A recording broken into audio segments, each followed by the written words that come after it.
اسلام صرف عبادت کا مذہب نہیں بلکہ ایک مکمل زندگی کا نظام ہے۔ انسان کیا کھائے، کیا پہنے، کیسے کمائے، ہر چیز کے لیے اسلام نے رہنمائی دی ہے۔ آج ہم بات کریں گے حلال رزق کی۔ حلال کیا ہے، حرام کیا ہے، بینک کے پیسے حلال ہے یا حرام، LIC اور انشورنس کے پیسے کا کیا حکم ہے، حلال رزق کیا ہے۔ حلال رزق کا مطلب ہوتا ہے کمائی جو اللہ کے حکم کے مطابق ہو۔ قرآن میں اللہ تعالیٰ فرماتا ہے، اے لوگوں، زمین میں جو حلال اور پاک چیزیں ہیں انہیں کھاؤ، سورہ البقرہ میں۔ یعنی صرف کھانا ہی نہیں بلکہ کمائی کا ذریعہ بھی پاک ہونا چاہیے۔ جو پیسے حرام طریقے سے کمائے جاتے وہ چاہے زیادہ ہو لیکن اس میں برکت نہیں ہوتی۔ حرام رزق کیا ہے؟ حرام رزق کا مطلب ہے جھوٹ، دھوکہ، رشوت، چوری، سود، ظلم، ناانصافی کے ذریعے کمائے جائیں۔ رسول اللہ صلی اللہ علیہ وسلم نے فرمایا، جو جسم حرام سے پالا ہو اس کے لیے جہنم زیادہ حقدار ہے۔ اس لیے اسلام کی کمائی کا پاک ہونا نماز اور روزہ سے بھی زیادہ اہمیت رکھتا ہے۔ بینک کے پیسے حلال ہے یا حرام، یہ اکثر لوگوں کے مائنڈ میں یہ کوشچن اٹھتے ہیں۔ یہاں سب سے زیادہ کنفیوژن ہوتا ہے بینک انٹرسٹ یعنی سود۔ اسلام میں سود کو سخت حرام قرار دیا گیا ہے۔ قرآن میں فرمان ہے، اللہ نے تجارت کو حلال اور سود کو حرام کیا ہے۔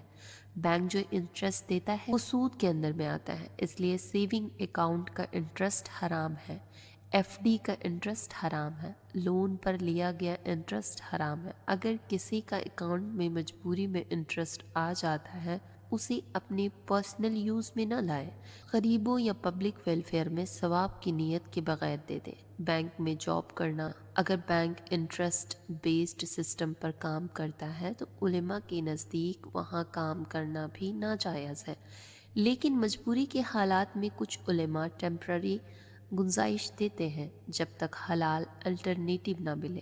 LIC انشورنس کے پیسے حلال یا حرام، یہ بھی ایک امپورٹنٹ سوال ہے۔ ٹریڈیشنل LIC انشورنس، اکثر علماء کے مطابق LIC اور ٹریڈیشنل انشورنس میں سود، جوا جیسا نظام شامل ہوتا ہے، اس لیے یہ جائز نہیں مانا جاتا۔ اگر پہلے سے LIC ہے تو کیا کریں؟ اگر کسی نے پہلے سے پالیسی لے رکھی ہے، صرف اپنی جمع کی ہوئی اصلی اماؤنٹ حلال ہوتی ہے اور جو ایکسٹرا بونس یعنی انٹرسٹ ملے اسے اپنے لیے نہ رکھیں، اسے غریبوں، مدرسے یا پبلک کام میں ثواب کی نیت کے بغیر دے دیں۔ اسلام نے اس کا حلال آلٹرنیٹیو دیا ہے جسے اسلامک انشورنس کہتے ہیں۔ میوچول کارپوریشن پر بیس سود سے پاک، شریعت کے مطابق اگر اویلیبل ہو تو اسلامک انشورنس بہتر آپشن ہے۔ حلال کمائی کے فائدے کیا کیا ہوتے ہیں؟ حلال رزق کے بہت بڑے فائدے ہوتے ہیں۔ دعا قبول ہوتی ہے، گھر میں برکت آتی ہے، اولاد نیک ہوتی ہے، دل میں سکون ہوتا ہے، عبادت میں لطف آتا ہے۔ رسول اللہ صلی اللہ علیہ وسلم نے فرمایا، اللہ پاک ہے اور صرف پاک چیز ہی قبول کرتا ہے۔ آج کے دور میں حلال کیسے کمائیں؟ ایمانداری سے بزنس، سچائی سے جاب، دھوکہ اور جھوٹ سے دوری، سود سے بچنا، تھوڑا کم کماؤ لیکن حلال کماؤ۔ یاد رکھیے، حرام زیادہ ہو سکتا ہے لیکن برکت صرف حلال میں ہوتی ہے۔